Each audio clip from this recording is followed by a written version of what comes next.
Welcome to the deep dive.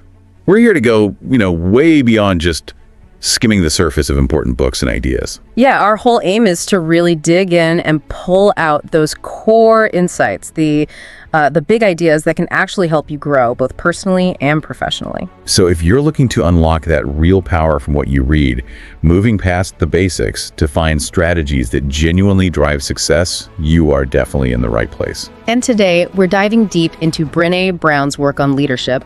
Dare to lead brave work, tough conversations. And our mission here is pretty clear. We want to unpack these key concepts she talks about, vulnerability, courage, trust, and that whole learning process. Right. The goal is really to give you practical, actionable things you can walk away with and actually use. Exactly. And what's great about Brown's work, I think, is that it's not just theory, right? Not at all. It's grounded in research, but it's also packed with real stories, real examples that make it relatable and, frankly, usable for navigating leadership, connection, all that messy human stuff. Okay, so where should we start? Maybe with vulnerability itself. There seem to be a lot of myths around it. Definitely. Let's kick things off there. Brown points out several myths that really get in our way, and the big one, the first one, is this idea that vulnerability is weakness. Yeah, you hear that all the time. Right. But she just flips that completely. She shares this amazing story about asking Special Forces soldiers, tough guys, for an example of courage without vulnerability. And they couldn't come up with one, could they? Not a single one. And she's asked this question to so many different groups. Pilots, teachers, CEOs, you name it. Same result every time. Wow. So what does that actually tell us? It means if you think about your own life. Right. When have you been courageous? Did it involve feeling uncertain, taking a risk, exposing yourself emotionally, even a little? Oh, certainly, yeah. So vulnerability isn't the opposite of courage. It's like, it's the cost of courage, almost, the prerequisite. That's a great way to put it. Okay, so myth number 2 she tackles is people saying, oh, I don't do vulnerability. All right, like it's optional, like you can just opt out. Yeah, and her point is, you can't. Life is uncertainty, risk, and emotional exposure. That's just the definition of being alive, really. And so the choice isn't whether to be vulnerable, it's more about how you engage with it. Exactly. Do you choose to lean into it consciously, try to navigate it with some integrity, or do you let fear run the show unconsciously? And when fear's driving, that's when we tend to either, lash out or just shut down completely. Neither is very helpful. Not at all. And it often leads to negative outcomes. Yeah. So a really good question to ask yourself is, how do I typically react when I feel vulnerable? Brown actually suggests asking your square squad. Ah, yes, the square squad. We'll come back to them, but basically the people whose opinions you really trust. Right. Asking them for honest feedback on how you show up when you're feeling exposed. It can be eye-opening. That takes courage in itself, just asking that question. And there's that quote she shares from Ellen Longle, something about growing up. Oh, yeah. It's beautiful. When we were children, we used to think that when we were grown up, we would no longer be vulnerable, but to grow up is to accept vulnerability. It reframes it completely, doesn't it? Acceptance is maturity, not weakness. Precisely. Okay, myth number 3. I can go it alone. The rugged individualist myth. Yeah, that one's deeply ingrained, especially in some cultures. Totally. But Brown brings in the neurobiology. We are fundamentally wired for connection. She mentions mirror neurons, language. It's all evidence of our social nature. Our brains literally reflect others. Yeah. So it's not about needing no one. It's about recognizing that a lack of authentic connection where you can be yourself without, hustling for acceptance that actually causes suffering. That distinction is key. Okay, skipping myth 4 for now, let's jump to myth 5. Trust comes before vulnerability. This is such a common belief, but Brown suggests it often works the other way around. Vulnerability can actually build trust. How does that work? Well, she describes this exercise with Post-it notes, asking people to finish sentences like, I grew up believing vulnerability is. And what happens? You find these incredible similarities across different groups. People have very similar underlying fears and beliefs about it, even if they think they're alone in feeling that way. So sharing those vulnerabilities, even in small ways, starts to create that connection and trust. Exactly. It's often those small moments, those little risks, that lay the groundwork, which leads us perfectly into this idea of rumbling with vulnerability. Okay, rumbling. What does she mean by that? Sounds active. It is. It's about committing to a discussion where you consciously decide to, 1, lean into the discomfort of vulnerability, 2, stay curious and generous toward the other person, and 3, really importantly, own your part in whatever messy situation you're dealing with. That sounds hard. It is hard. But she gives this great example of a leader dealing with big organizational changes. Instead of pretending everything was fine, the leader named the difficult emotions, created a safe space, and specifically asked the team, what does support look like for me right now? That seems so much more effective than just hoping people cope.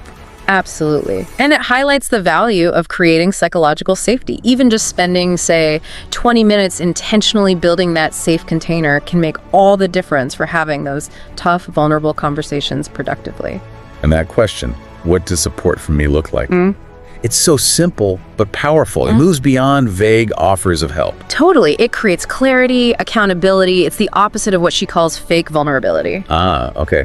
Like saying my door is always open, but not actually fostering a culture where anyone feels safe walking through it. Exactly that. Or maybe sharing some superficial personal story, but then shutting down if anyone else tries to share something real. Genuine rumbling needs real space for real emotions. Got it. Okay, another key principle. Clear is kind, unclear is unkind. Yes.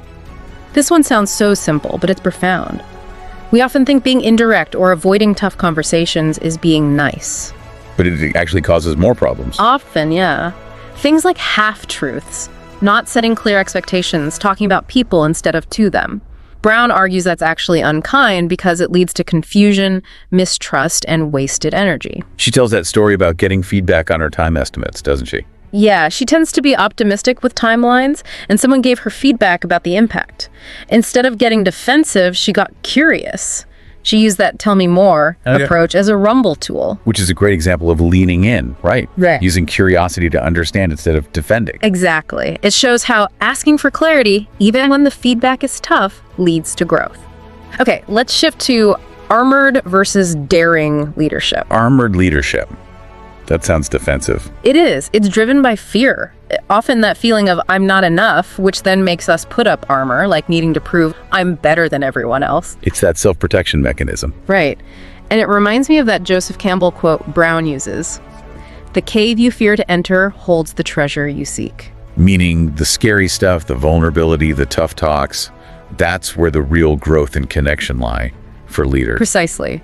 And she offers practical ways to start taking off the armor, like using permission slips in meetings. Okay, explain permission slips. It's simple but effective. At the start of a meeting, everyone just takes a second to jot down something they give themselves permission for during that meeting, like permission to ask a clarifying question or permission to be unsure. Ah, so it surfaces those unspoken anxieties and makes it safer to just be human in the room. Exactly. It creates psychological safety from the get-go. Another tool is the turn and learn with Post-its. Right, for estimates or priority. Yeah. Everyone writes their idea down privately, then everyone reveals them at the same time. It avoids groupthink, like the halo effect or bandwagon effect, and helps you see the full range of perspectives and assumptions in the room. That's smart.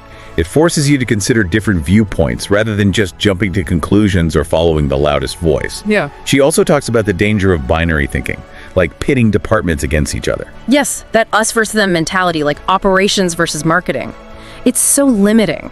We need accountability for both optimism and realism, not forcing people into opposing camps. Which ties into the Stockdale paradox. Yeah. Right. From Jim Collins' Good to Great. Exactly. That idea of having faith you'll prevail in the end, but at the same time, confronting the brutal facts of your current reality.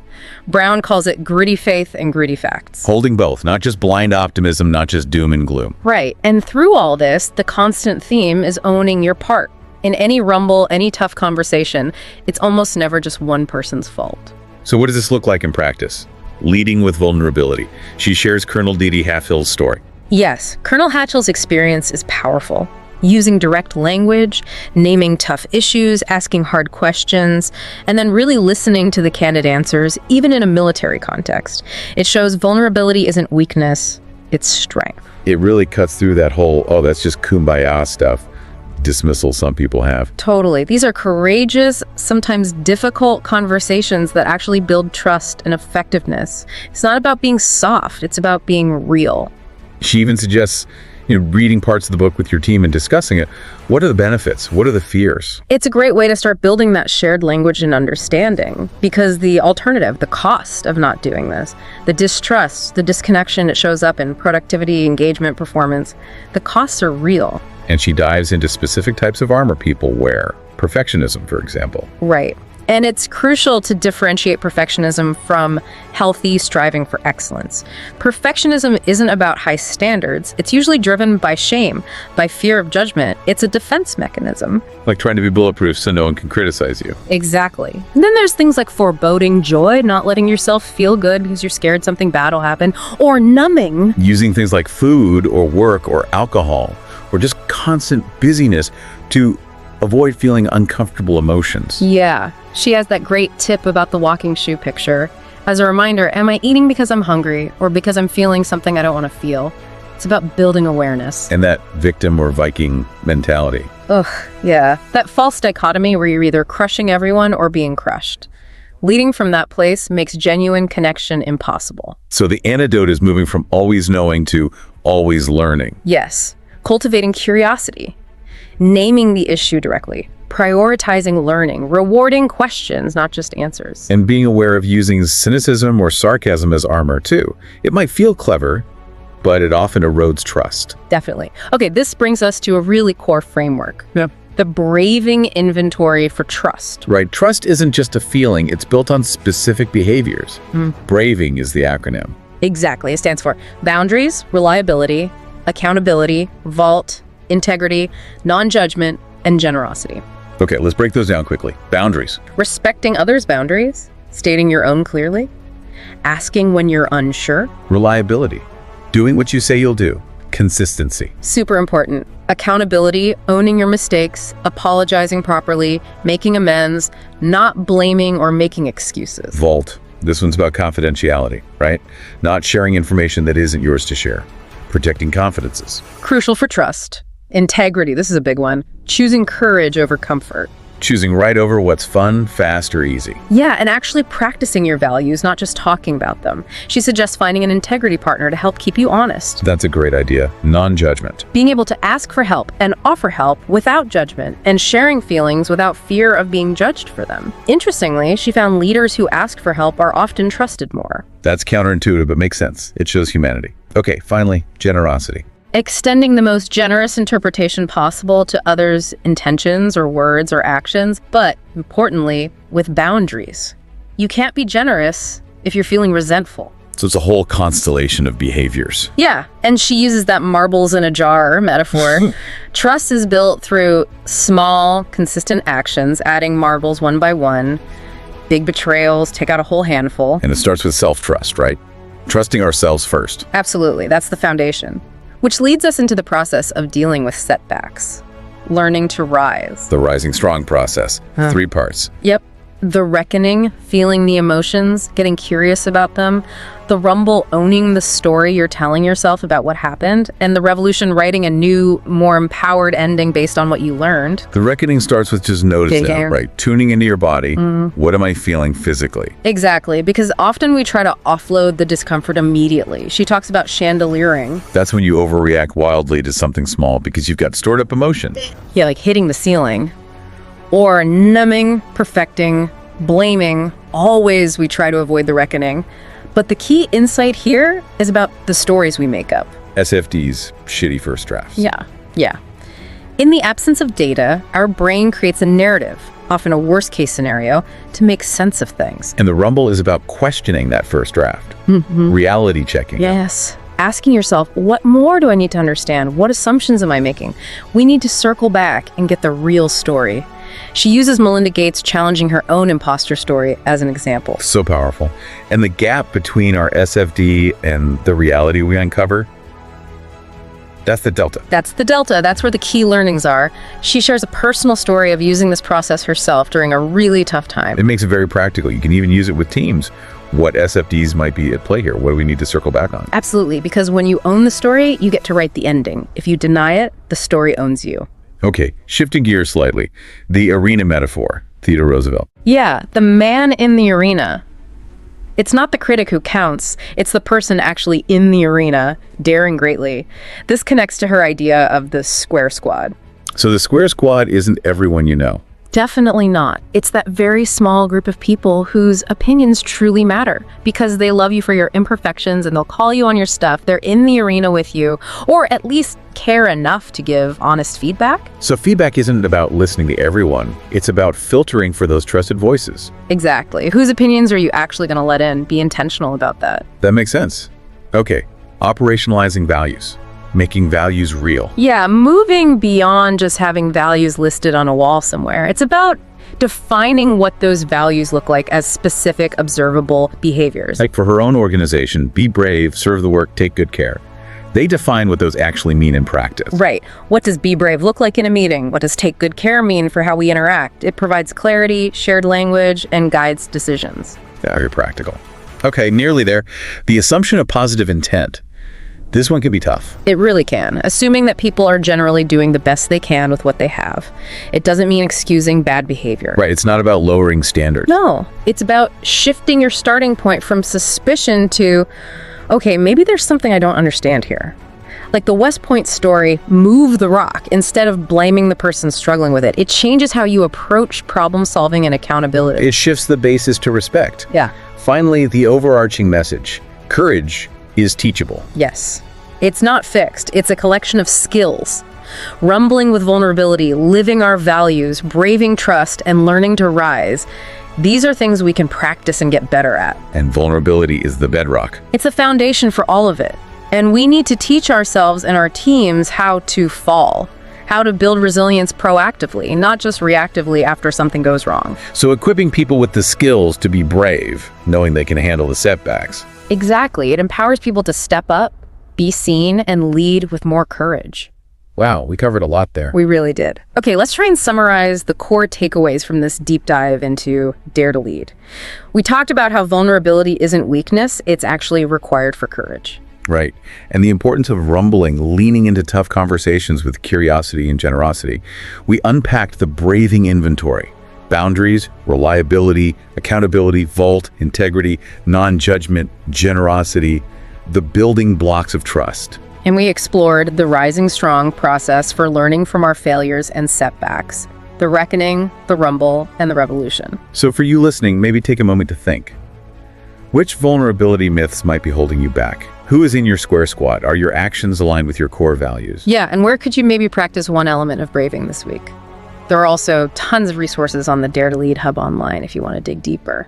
Ultimately, it comes back to that choice Brené Brown talks about, choosing courage over comfort, embracing that great adventure of being brave and afraid at the exact same time. And that really captures what we aim for here at the Deep Dive, helping you turn the insights from these incredible works into real power for your own journey, taking the wisdom off the page and putting it into practice. Yeah, turning pages into power. Thanks so much for diving deep with us today. Make sure you hit subscribe so you don't miss our next breakdown. We'd love to hear your biggest takeaway in the comments. And share this deep dive with someone you know who's ready to level up their leadership or just their life. Absolutely. Until next time, keep turning those pages into power.